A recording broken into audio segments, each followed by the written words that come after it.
Hello students, welcome to my channel. I am Rashmi, your maths teacher. तो आज इस video में हम देख रहे हैं हमारी क्लास 12 की एक्सरसाइज 6.2 का इंट्रोडक्शन। तो ये चैप्टर हमारा है एप्लीकेशन ऑफ डेरिवेटिव, यानी डिफरेंशिएशन या डेरिवेटिव्स का हम कहाँ कहाँ पे अप्लाई करते हैं। तो उसके लिए तो 6.1 में हमने देखा था कि rate of change of quantities जो होती है, मतलब किसी भी क्वांटिटी में चेंज हो रहा है, वो हम कैसे इस डिफरेंशियल की मैथड से देखते थे। अब यहाँ पे हम इस वाली एक्सरसाइज में देखेंगे कि कैसे हम डेरिवेटिव की हेल्प ले करके कोई भी फंक्शन अगर आपको दिया है तो वो इंक्रीजिंग है या डिक्रीजिंग है, तब उसको पहचान पाए ना। ये हम इस वीडियो के अंदर देखेंगे। तो आपके टॉपिक का नाम क्या है? Increasing and decreasing function. तो नाम से ही आपको पता चल रहा है कि आपको फंक्शंस दिए होंगे, उसमें कुछ फंक्शन इंक्रीजिंग होंगे, कुछ आपके यहाँ पे डिक्रीजिंग होंगे। तो जैसे इंक्रीजिंग डिक्रीजिंग का मतलब क्या हुआ, क्योंकि अभी तक हमें जो फंक्शन दिए थे वो किस फॉर्म में होते थे? y equal to F X की फॉर्म में होते थे ना।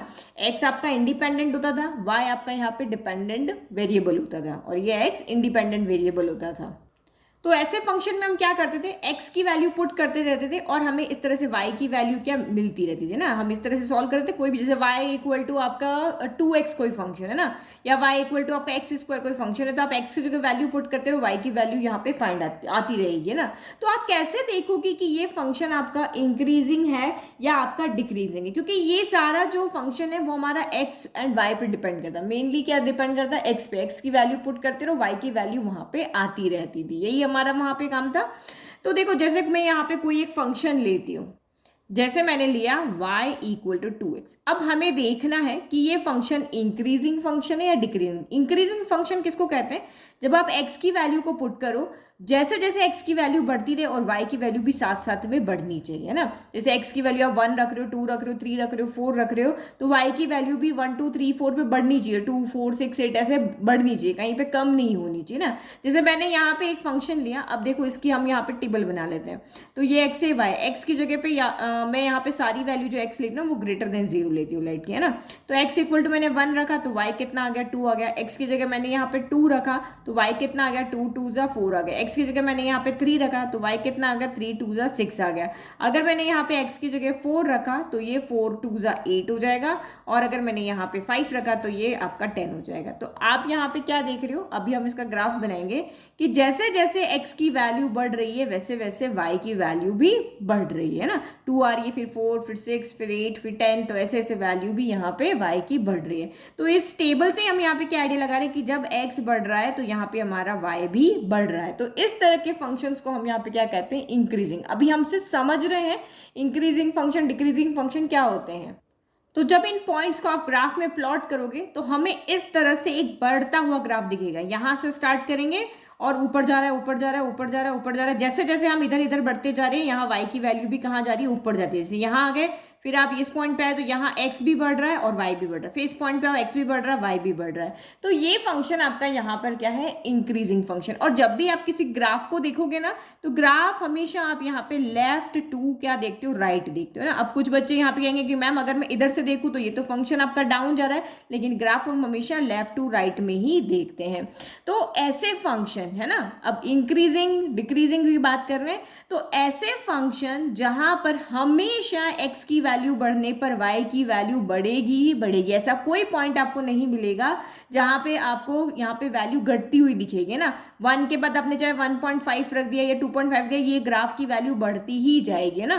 तो इस तरह के फंक्शन जहां पर हमेशा x की हर एक वैल्यू पे, बढ़ती हुई वैल्यू पे y की वैल्यू बढ़ती ही जाएगी, तो हम उसको स्ट्रिक्टली इंक्रीजिंग फंक्शन कहेंगे।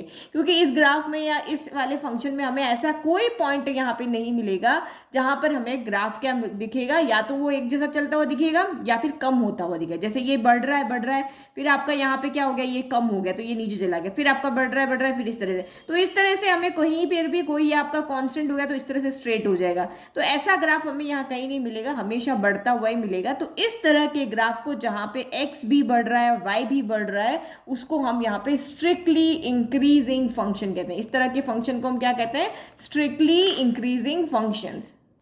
ठीक है, तो मैंने यहाँ पे लिख दिया। तो ये अभी सिर्फ समझने के लिए मैथमेटिकल डेफिनेशंस यहाँ पे अलग होगी, दो अलग अलग डेफिनेशंस यहाँ पे होगी, तो आपको समझ में आना चाहिए एक्चुअल में कि स्ट्रिक्टली इंक्रीजिंग वर्ड का मीनिंग यहाँ पे क्या होता है। तो इसको आप इस तरह से एग्जांपल से समझ सकते हो कि आज अभी जो आपके यहाँ पर गेम्स हो रहे हैं जिसमें नीरज चोपड़ा ने वहाँ पे सिल्वर मेडल जीता है ना, तो वो क्या कर रहा है, जैसे जैसे अपनी मेहनत को बढ़ा रहा है, जैसे जैसे हार्डवर्क कर रहा है, वैसे उसकी जो डिस्टेंस है उसके जेवलिन थ्रो की वो क्या बढ़ती जा रही है। पहले 80 मीटर तक था, इस तरह से उसकी डिस्टेंस क्या हो रही, बढ़ती जा रही है। तो आप अपनी रियल लाइफ से अगर आप देखो तो जैसे जैसे आप यहाँ पढ़ाई करते हो, हार्डवर्क करते हो, तो आपके मार्क्स क्या होते हैं, हमेशा बढ़ते जाएंगे। कभी ऐसा नहीं होगा कि आपके, अगर आप अच्छे से पढ़ के गए और आपका टेस्ट हुआ, आपके मार्क्स कभी भी कम आ जाए, हमेशा आपके मार्क्स यहाँ पे क्या होंगे, बढ़ जाएंगे। अगर एक एवरेज स्टूडेंट को देखोगे और वो पढ़ना शुरू कर देता है, बहुत अच्छे से मेहनत करता है, तो उसका ग्राफ हमेशा मार्क्स का ऊपर ही बढ़ता जाएगा, है ना।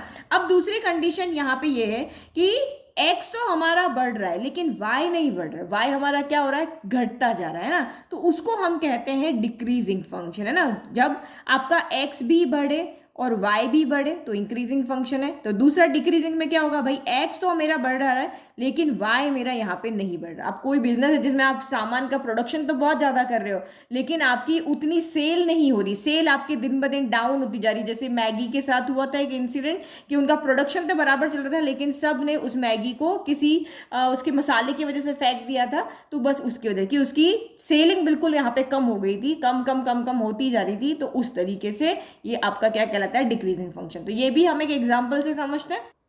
तो मैंने यहाँ पे एग्जाम्पल लिया है y इक्वल टू 7/x, है ना। एक और कोई फंक्शन लिया, y इक्वल टू एफ की फॉर्म में फंक्शन होते हैं। y, अब आप x की जगह वैल्यू रखो, 1 रखा तो y 7 आ गया, 2 रखा तो 7/2 3.5 हो गया, 3 रखा तो 2.3 हो गया, 4 रखा तो इस तरह से। और अब अगर आप ग्राफ मैंने यहाँ पे ड्रॉ किया तो x1 है तो y 7 है, फिर x2 है तो y 3.5 है, फिर आपका x3 तो y 2.3। तो ऐसे करके अगर आप देखोगे, मैंने अभी आपको कहा ग्राफ को आप लेफ्ट टू राइट देखना है, तो लेफ्ट टू राइट अगर हम देख रहे हैं तो यहाँ पे ग्राफ धीरे धीरे धीरे क्या जा रहा है, डाउन की तरफ जा रहा है। तो यहाँ पे क्या देख रहे हो, x की वैल्यू तो बढ़ती जा रही है लेकिन y की वैल्यू धीरे धीरे धीरे धीरे क्या होती जा रही है, कम होती जा रही है। तो जब ऐसा कोई फंक्शन आपको मिलता है जहां पे x की वैल्यू तो हमेशा बढ़ेगी लेकिन y की वैल्यू हमेशा कम होती जाएगी, ऐसी कोई भी पॉइंट आपको वहां पे नहीं मिलेगा कि बीच में आपका ग्राफ इस तरह से चलते चलते इस तरह से आ जाए और फिर ऊपर बढ़ जाए, फिर आपका इस तरह चला जाए, ऐसा नहीं होगा ना। ग्राफ डाउन जा रहा तो बस डाउन डाउन डाउन ही ये जाता रहेगा।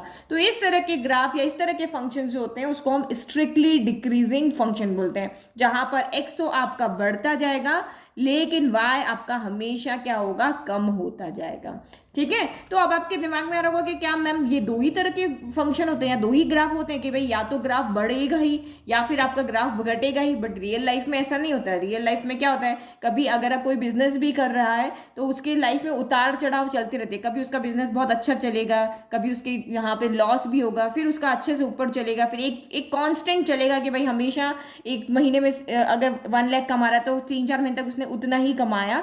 तो इस तरह से हमारी रियल लाइफ में, क्योंकि हम रियल लाइफ के यूज देख रहे हैं, तो रियल लाइफ में ऐसा कभी नहीं होता है कि हमेशा एक ग्राफ ऊपर की फॉर्म में हमेशा हमें तरक्की मिलती रहेगी। कभी कभी हमारे साथ कभी हम डाउन भी जाते हैं और कभी ऐसा कभी भी नहीं होता है कि हमेशा हम डाउन ही जाते रहेंगे, कभी ना कभी हम ऊपर भी जाते हैं ना। तो ओनली ये 2 फंक्शंस ही नहीं होते, हमारे पास यहाँ पे 3 टाइप्स के और फंक्शंस भी होते हैं जो इस तरह के होंगे ना।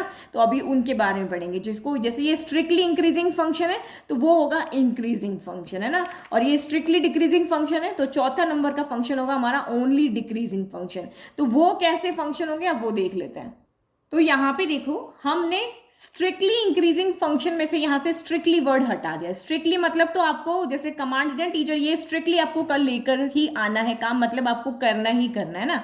लेकिन यहाँ पे वो कंडीशन नहीं है। तो ये फंक्शन क्या काम करेगा, ये फंक्शन आपका यहाँ पे ये करेगा कि ये इंक्रीजिंग वर्ड है ना, इंक्रीजिंग वर्ड से समझ लो कि उसको कभी डाउन तो नहीं जाना है ना। ये इंक्रीजिंग फंक्शन है तो इंक्रीजिंग वर्ड से आप समझ लो कि वो कभी भी नीचे नहीं जाएगा ना, वो इस तरह से बढ़ रहा है बढ़ रहा है बढ़ रहा है, तो वो एक जगह क्या जाकर के कांस्टेंट हो सकता है ना, और उसके बाद में उसको फिर से क्या कर सकते हो, बढ़ा सकते हो। मतलब इंक्रीजिंग फंक्शन वो होगा कि वो ऊपर की तरफ जाता जाए और कहीं पर वो क्या हो जाए, कांस्टेंट हो जाए और फिर वो ऊपर जाए लेकिन नीचे कभी ना आए, है ना। तो इस तरह के फंक्शन को हम इंक्रीजिंग फंक्शन कहते हैं। वहां पे सिर्फ एक ही कंडीशन थी कि आपको सिर्फ x जैसे जैसे बढ़ रहा है तो y को भी साथ का साथ बढ़ते जाना है, लेकिन यहाँ पे 2 कंडीशन है। कि ग्राफ बढ़ता रहे बढ़ता रहे बढ़ता रहे, लेकिन किसी एक पॉइंट पे जाकर के वो कांस्टेंट हो जाए। यानी इस अगर ग्राफ को देखें तो उसकी सैलरी पहले 5, जैसे यूट्यूबर्स के साथ मेनली होता है कि पहले सैलरी कम होती 5,000, फिर अगले महीने 10 हो गई, फिर 15 हो गई, फिर आपकी मान लो 30 हो गई, 40 हो गई, फिर यहाँ पे उसकी कांस्टेंट नहीं 60,000 मिली, 60,000 दिसंबर जनवरी फरवरी में उसको 60,000 मिली, और फिर एकदम से यहाँ पे लॉकडाउन लगा और एकदम से उसकी सैलरी में क्या हो गया, बूम हो गया, यानी कि 2 लाख 3 लाख 4 लाख इस तरह से बढ़ती चली गई, है ना। तो कभी भी अगर कोई जॉब कर रहा है तो सैलरी कभी भी डिक्रीज नहीं होती, या तो कांस्टेंट हो जाएगी या उसकी बढ़ती बढ़ती बढ़ती ही जाएगी। कोई गवर्नमेंट जॉब भी यहाँ पे कर रहा है ना। तो इस तरह के ग्राफ को हम यहाँ पे क्या कहते हैं, इंक्रीजिंग ग्राफ। इंक्रीजिंग ग्राफ को 2 पॉइंट यहाँ पे फुलफिल होने चाहिए, या तो वो ऊपर बढ़ते रहना चाहिए या वो कांस्टेंट हो सकता है। तो दोनों कंडीशन अगर वो फुलफिल कर रहा है तो उसको हम क्या कहते हैं, इंक्रीजिंग ग्राफ। इंक्रीजिंग उस तरह के इस तरह के जो फंक्शन होंगे उसको हम इंक्रीजिंग फंक्शंस कहते हैं।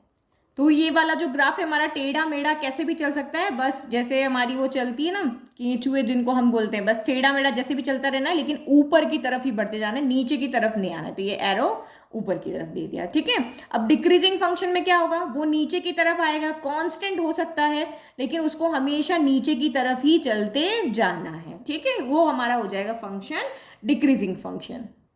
तो ये इस तरह का ग्राफ होगा, क्योंकि इसमें से भी हमने स्ट्रिक्टली वर्ड हटा दिया, तो स्ट्रिक्टली वर्ड हटने से यहाँ पे कोई बाउंडेशन नहीं है, ये नीचे आ रहा है नीचे आ रहा है, फिर रेस्ट कर सकता है, फिर और इस तरह से नीचे आ सकता है। तो ये हमारा यहाँ पे क्या हो गया, डिक्रीजिंग फंक्शन। अब क्या 4 ही तरह के फंक्शन होते हैं, स्ट्रिक्टली इंक्रीजिंग, स्ट्रिक्टली डिक्रीजिंग और डिक्रीजिंग, 4 ये हो गए। अब 5वां यहाँ पे होता है कि भाई ऐसा कोई फंक्शन आ जाए जो किसी की बात न माने, है ना, जहाँ पे x की वैल्यू तो बढ़ती रहे लेकिन y की वैल्यू यहाँ पे क्या हो जाए, कांस्टेंट हो जाए ना। तो इस तरह के फंक्शंस को हम यहाँ पे क्या कहते हैं, जो ये फंक्शन क्या होते हैं, एक जैसे पाथ में चलेंगे, ना तो वो इंक्रीज होंगे ना ही वो यहाँ पे क्या होंगे, डिक्रीज होंगे। तो ये हम इनको कहेंगे नाइदर इंक्रीजिंग और आपके नॉट डिक्रीजिंग कहेंगे ना, इस तरह के फंक्शन। ये कांस्टेंट चल रहा है, अब यहाँ x 0 है तब भी y मान लो कि ये आपका 5 है, तो x 0 तभी y 5 है, x 1 है तभी 5 है, x 2 है फिर भी 5 है, x 3 है फिर भी 5 है, -1 है फिर भी 5 है। यानी x बार बार आपका यहाँ पे चेंज हो रहा है लेकिन आप यहाँ पे y आपका कांस्टेंट रह रहा है, ठीक है। तो ये हमने यहाँ पे 5 टाइप्स के फंक्शंस और उनके ग्राफ यहाँ पे देख लिए। तो अगर आपको क्वेश्चन देंगे, जैसे कि मान लो आपको यही क्वेश्चन दिया y = 2x वाला, तो क्या आप वहाँ पे ग्राफ बना के चेक करते बिनोगे कि या मेरे को इसको ग्राफ बनाना पड़ेगा, फिर मैं देख रहा हूँ ग्राफ ऊपर जा रहा है नीचे जा रहा है? नहीं, ये तो सिर्फ समझने का तरीका था कि इंक्रीजिंग, ये जो 5 तरह के ग्राफ हमने पढ़े हैं, तो 5 तरह के फंक्शंस क्या किस तरह के होते, कैसा बिहेवियर इनका होता है, कैसा उनका ग्राफ होता है। जब बिहेवियर समझोगे तभी तो क्वेश्चन को कर पाओगे। तो ये हम इस तरह से क्वेश्चंस को सॉल्व नहीं करेंगे, ग्राफिकल मेथड से हम नहीं करेंगे। हमारे पास कुछ और मेथड है जिसके थ्रू हम डायरेक्ट इक्वेशन को देख करके, क्योंकि आप यहाँ पे देखो चैप्टर क्या, डेरिवेटिव के यूज, तो बट यहाँ पे तो हमने डेरिवेटिव का यूज किया ही नहीं, हमने तो यहाँ पे ग्राफ का यूज किया। तो हमारे पास यहाँ पे 2 मैथड होंगे जिससे हम क्वेश्चंस को करेंगे, है ना। तो फर्स्ट मैथड जो होगा उसको अभी हम देखते हैं, जो हमारी डेफिनेशन है उसके अकॉर्डिंग, और दूसरी जो डेफिनेशन है वो हमारी डेरिवेटिव, यानी डेरिवेटिव मतलब dy/dx निकाल करके, और उसको हम यहाँ पे देखेंगे। तो देखो फर्स्ट मेथड यहाँ पे क्या कहता है कि जब भी आप यहाँ पे कोई ग्राफ बनाते हो, जब भी हम डेरिवेटिव या इस तरह से देखते हैं, तो कोई ना कोई एक फिक्स 2 पॉइंट्स होते हैं। लाइक कि जैसे मैंने ग्राफ बनाया तो हम यहाँ पे देखते हैं कि एक पॉइंट मैंने ये ले लिया, एक पॉइंट मैंने यहाँ पे क्या कर लिया, दूसरा ले लिया। क्योंकि जब भी हम किसी फंक्शन की बात करते हैं तो उस फंक्शन को इस इंटरवल के अंदर डिफाइन करते हैं, कोई भी एक इंटरवल लेकर के ना, लाइक कि ए बी ले लो, x1 ले लो, x2 ले लो, कोई भी एक इंटरवल के अंदर हम यहाँ पे देखेंगे कि ये फंक्शन इंक्रीजिंग है डिक्रीजिंग है। तो यहाँ पे अभी हम उस इंटरवल को लेके देखते हैं। तो लाइक कि मैंने 2 पॉइंट ले लिए यहाँ पर, कि ये पॉइंट मैंने ले लिया यहाँ पर x1 और एक पॉइंट मैंने यहाँ पे कहीं पे ले लिया x2। तो मैं अगर यहाँ पे ये शो करके बता दूं कि इन दोनों पॉइंट के बीच में मेरा फंक्शन हमेशा क्या हो रहा है, इंक्रीज हो रहा है, तो हम कह देंगे भाई ये स्ट्रिक्टली, ये जो फंक्शन है ये वाला, ये क्या है, मेरा स्ट्रिक्टली इंक्रीजिंग फंक्शन है बिना ग्राफ के।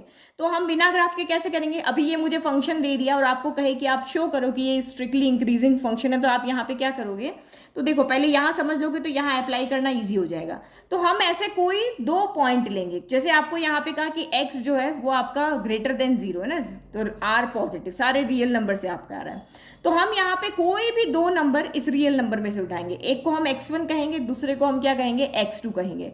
अब 2 नंबर हम ऐसे ले रहे हैं कि दोनों में एक छोटा होगा एक बड़ा होगा, हमेशा ऐसे ही होगा, क्योंकि ग्राफ जब बढ़ रहा है, लाइक कि मैंने एक ये नंबर ले लिया एक ये नंबर ले लिया, तो ऑब्वियसली एक छोटा होगा दूसरा क्या होगा, बड़ा होगा। होगा।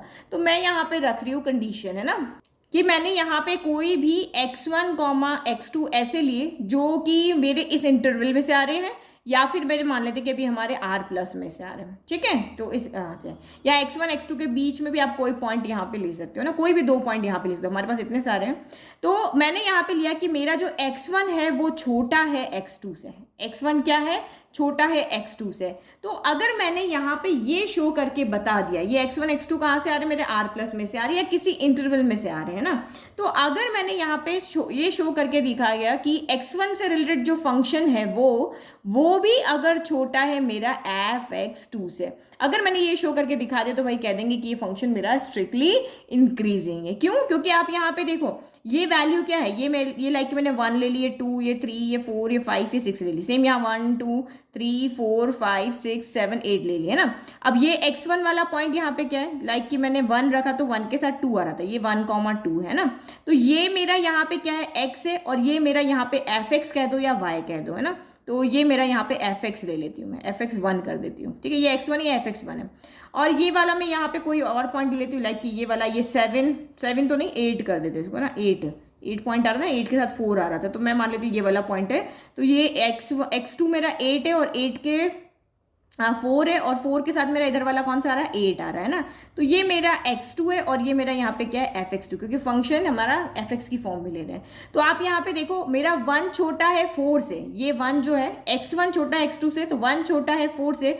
अगर मैंने यहाँ पे ये शो करके बता दिया कि 1 को इसमें पुट करने पर जो मेरी यहाँ y की वैल्यू आ रही है 2, और 4 को पुट करने पर जो मेरी y की वैल्यू आ रही है 8, तो इसमें 2 भी अगर मैं शो कर दूं कि 8 से छोटा है, तो ये फंक्शन मेरा स्ट्रिक्टली क्या हो जाएगा, इंक्रीजिंग हो जाएगा। तो ये फर्स्ट मेथड है जहां पे आपको इक्वेशन दी होगी, तो आप कोई भी 2 नंबर लोगे उस इंटरवल में से जो भी आपको दिया होगा, कि आप मानोगे कि उसमें से ये इससे छोटा है, और अगर आप ये शो करके दिखा दो कि उसके फंक्शन की वैल्यू भी इसी तरह से छोटी आ रही है, तो वो फंक्शन आपका स्ट्रिक्टली क्या हो जाएगा, इंक्रीजिंग फंक्शन हो जाएगा, ठीक है। तो ये फर्स्ट मेथड की डेफिनेशन हो गई कि कोई भी फंक्शन स्ट्रिक्टली इंक्रीजिंग कम होगा, तो आपको वो डेफिनेशन याद होनी चाहिए, क्योंकि यही हमें वहां पे शो करना है। ग्राफ तो समझने की बात थी, तो कोई भी फंक्शन उसको strictly increasing in interval A B लिया, मतलब कोई भी एक इंटरवल ए बी, उसके अंदर आपके x1 x2 दो पॉइंट है ना, तो x1 अगर छोटा है x2 से उस इंटरवल में, तो उसके फंक्शन की वैल्यू भी छोटी होनी चाहिए, है ना।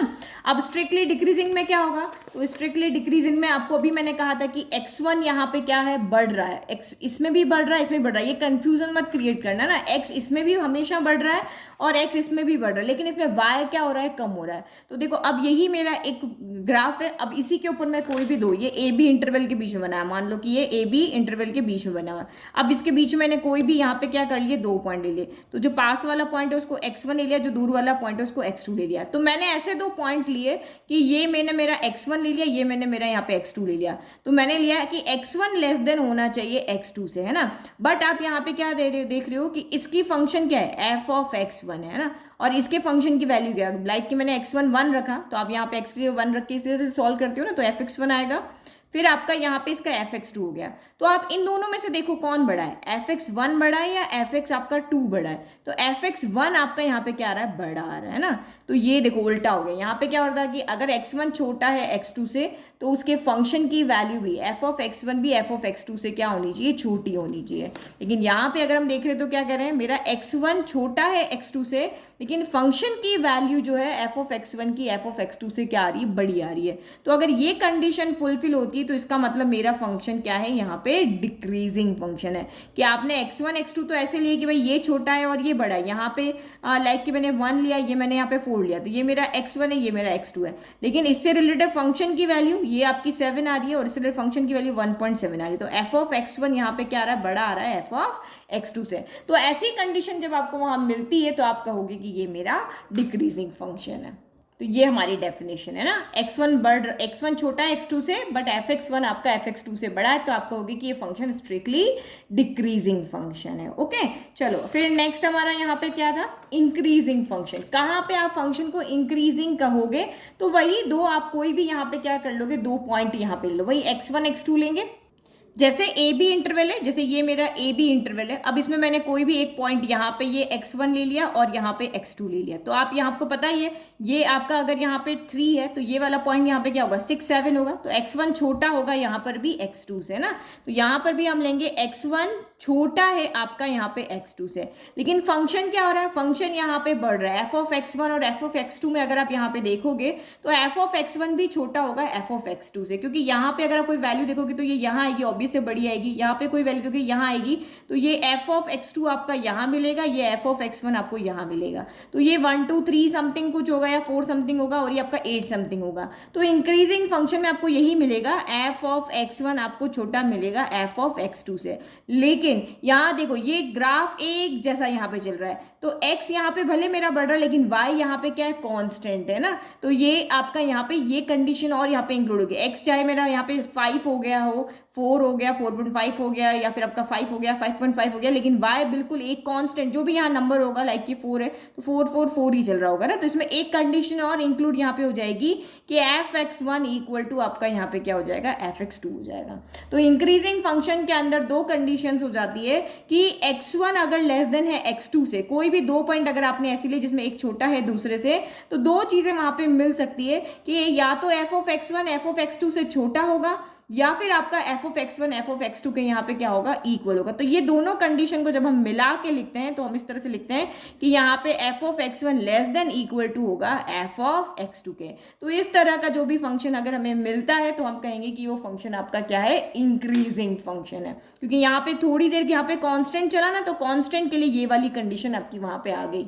तो ये इंक्रीजिंग फंक्शन यहाँ पे लिए फंक्शन को इंक्रीजिंग फंक्शन कब कहेंगे, जब x1 छोटा होगा x2 से और f of x1 less than equal to f of x2 होगा। यहाँ इक्वल का साइन नहीं है और यहाँ पे इक्वल का साइन है। अब इसमें क्या हो जाएगा, strictly decreasing function. Decreasing function कब बन जाएगा, जब उसमें यहाँ पे क्या आ जाएगा, इक्वल का साइन आ जाएगा। क्योंकि आपने अभी ग्राफ देखा था डिक्रीजिंग में भी यहाँ पर ही क्या हो रहा था, ये कांस्टेंट हो रहा था। तो हम यहाँ पे कहेंगे कि भाई वही x1 मेरा क्या होना चाहिए, लेस देन x2 के, और fx1 आपका यहाँ पे क्या होना चाहिए, ग्रेटर देन fx2 के ना। ये जो कंडीशन थी वो तो यहाँ पे होगी ही होगी, और साथ में इक्वल का साइन और आ जाएगा। देखो यहाँ पे कोई पॉइंट मैंने ले लिया x1, यहाँ पे कोई पॉइंट ले लिया मैंने x2, तो वही x1 यहाँ पे आ रहा है, x2 यहाँ आ रहा है, तो x1 तो आपका यहाँ पर क्या है, छोटा है x2 से। बट जब आप fx1 की बात करोगे तो fx1 यहाँ आ रहा है, और fx2 की बात करो तो यहाँ आ रहा है। तो y पे ये वैल्यू बड़ी होती है और ये वैल्यू छोटी होती है, तो f ऑफ x1 आपका यहाँ पे क्या आ रहा है, बड़ा आ रहा है f ऑफ x2 से, और यहाँ पे कांस्टेंट चल रहा है तो ये आपकी इक्वल भी आ जाएगी। तो f ऑफ x1 यहाँ पे इक्वल भी आ सकता है f ऑफ x2 के।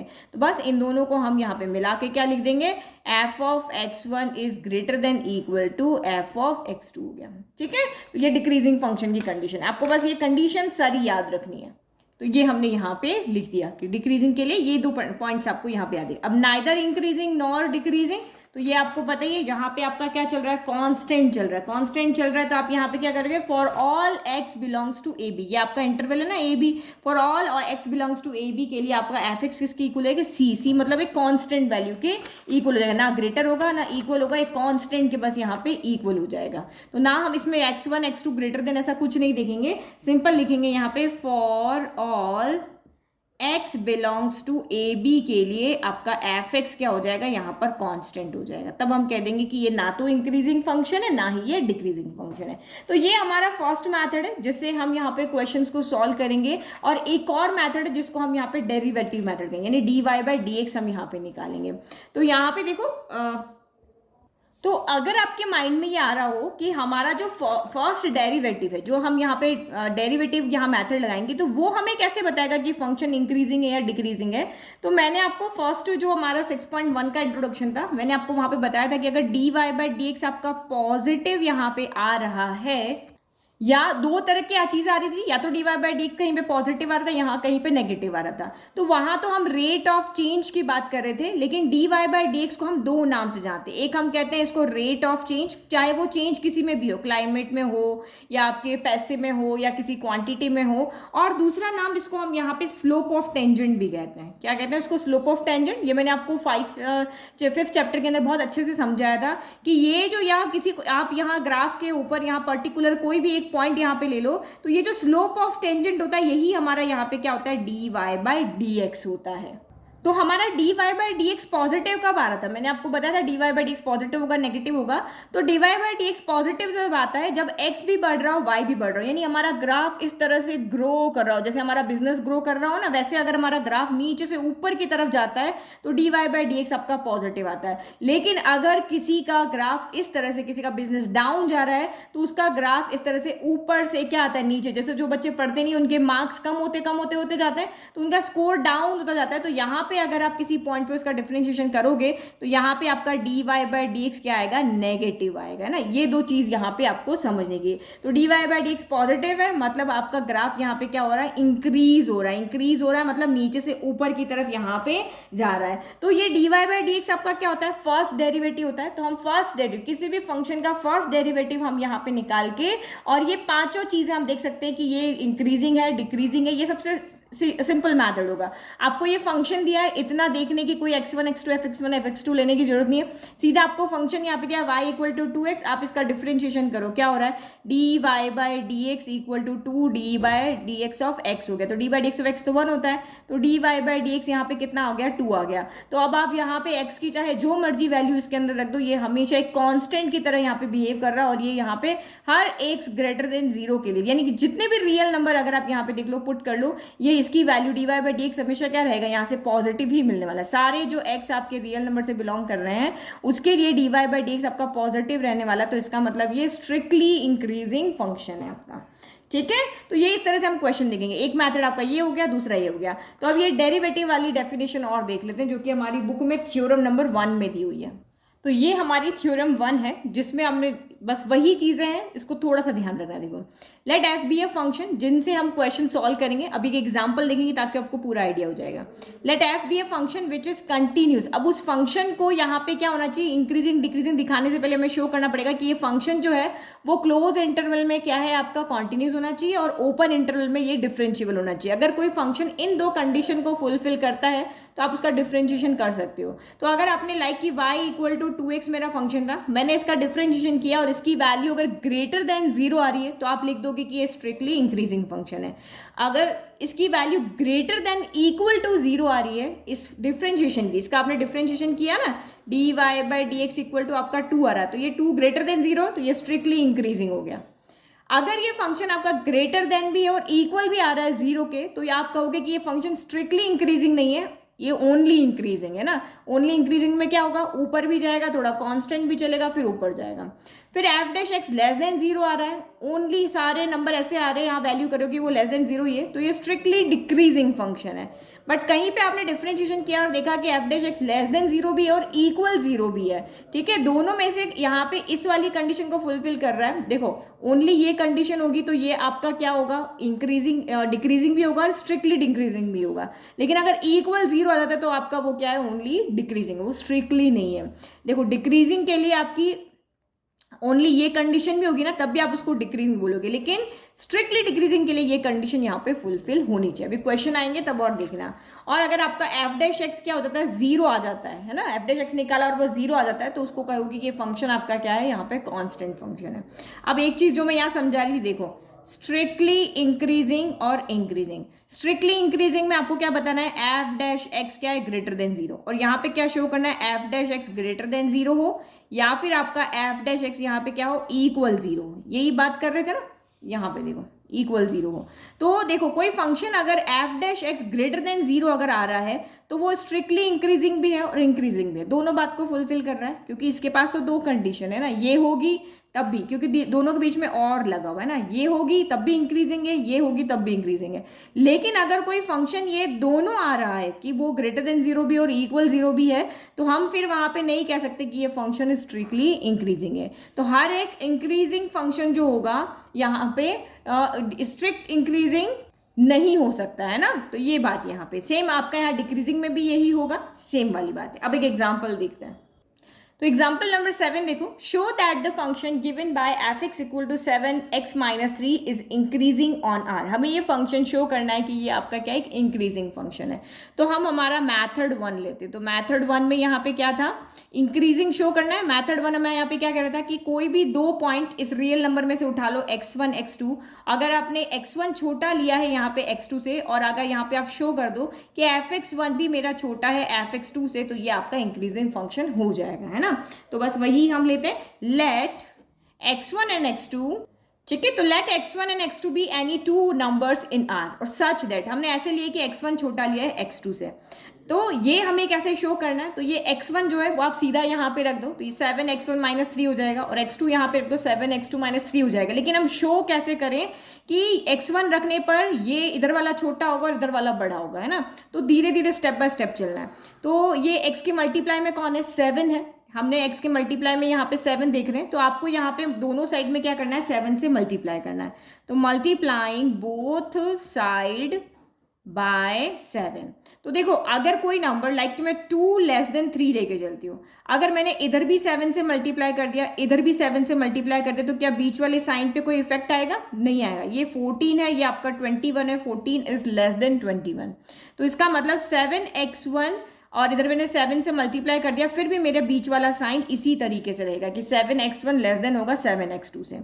नाउ अब -3, तो आप यहाँ पे करो सब्ट्रैक्टिंग, 3 के आगे क्या है, माइनस का साइन है। तो बस इसको देखते हुए हमें यहाँ पे क्या बनाना है, f(x1) बनाना है, इसके अकॉर्डिंग सीधा नहीं लिख लेना। तो ये आपका यहाँ पर हो गया सब्ट्रैक्टिंग 3 बोथ साइड, दोनों साइड में आप यहाँ पे 3 को सब्ट्रैक्ट करो।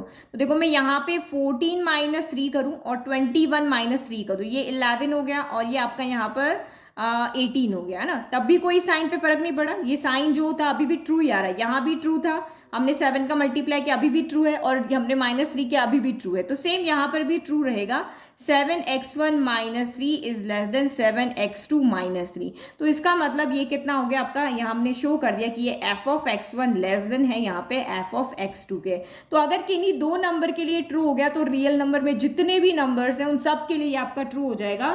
तो आप यहाँ पे कह दोगे कि ये जो फंक्शन है वो हमारा स्ट्रिक्टली इंक्रीजिंग फंक्शन है। Now method number 2, given function. अब हमें यहाँ क्या शो करना होता है, हमारा मैथड नंबर 2 जो भी हमने डेफिनेशंस लिखी थी सारी यहाँ रही है ना, कि फंक्शन आपका कंटिन्यूस होना चाहिए इन क्लोज इंटरवल, डिफरेंशिएबल होना चाहिए इन ओपन इंटरवल। फिर हम यहाँ पे उसका डिफरेंशिएशन करेंगे। तो ये हमारा यहाँ पे क्या है, एक पॉलिनोमियल फंक्शन है। पॉलिनोमियल फंक्शन आपका कॉन्टिन्यूस भी होता है, डिफरेंशिएबल भी होता है। तो अब आप यहाँ पे f' निकालो, तो f' means both side dy/dx करना है। तो हमने यहाँ पे किया d/dx ऑफ 7x - 3, और फिर देखेंगे कि ये आंसर कितना है। इस आंसर के ऊपर आपका डिपेंड करेगा कि ये इंक्रीजिंग फंक्शन है या पांचों में से कौन सा फंक्शन है। तो 7 आगे आ गया d/dx of x minus d/dx of 3। तो d/dx ऑफ x इज 1, तो 7 × 1 is 7, and d/dx of constant is 0, तो 7 - 0। तो f' is 7 - 0, this implies f' कितना आ गया, 7 आ गया। तो मीन्स ये आपका यहाँ पे क्या आ गया, कांस्टेंट आ रहा है। तो हमें उससे मतलब नहीं, हमें सिर्फ ये देखना है कि ये ग्रेटर देन 0 है, लेस देन 0 है या इक्वल 0 है। तो ये 7 जो नंबर है वो हमारा यहाँ पे क्या है, ग्रेटर देन 0 है ना।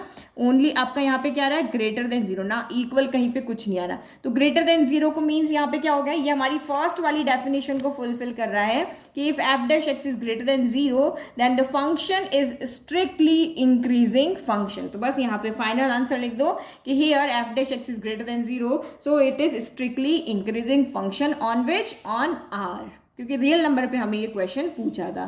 तो या तो ये मेथड से आप इसको सॉल्व करो, जो मेथड आपको इजी लगता है, या आप इस मेथड से सॉल्व करो। मैं दोनों मेथड से देख सॉल्व करूंगी, ठीक है, इस तरह से। आई होप आपको पूरा इंट्रोडक्शन समझ में आ गया। एग्जाम्पल से आपके और डाउट क्लियर हो गई कि कैसे हम क्वेश्चंस को करने वाले हैं। तो ये थोड़ा सा बेस बना के मैंने आपको समझाया कि एक्चुअल में आपके इंक्रीजिंग फंक्शंस क्या होते हैं। तो ये 5 तरह के फंक्शंस के ग्राफ कैसे होते हैं वो समझा, और बाकी जो 2 देखे वो हमारे मैथड थे कि हम क्वेश्चन को कैसे सॉल्व करेंगे। एक ये इन डेफिनेशन से आप भी सॉल्व कर सकते हो, और ये जो थ्योरम नंबर 1 है उससे भी आप सॉल्व करते हो, इससे भी शो कर सकते हो, इससे भी शो करते हो। जो मैथड आपको ईजी लगता है आप उन दोनों में से कोई भी मैथड लेकर के करके आप यहाँ पे उनको इन पांचों में से जो भी फंक्शन आपको पूछे, इंक्रीजिंग, डिक्रीजिंग, वो आप यहाँ पे बता सकते हो। तो आई होप आपको ये पूरा इंट्रोडक्शन अच्छे से समझ में आया।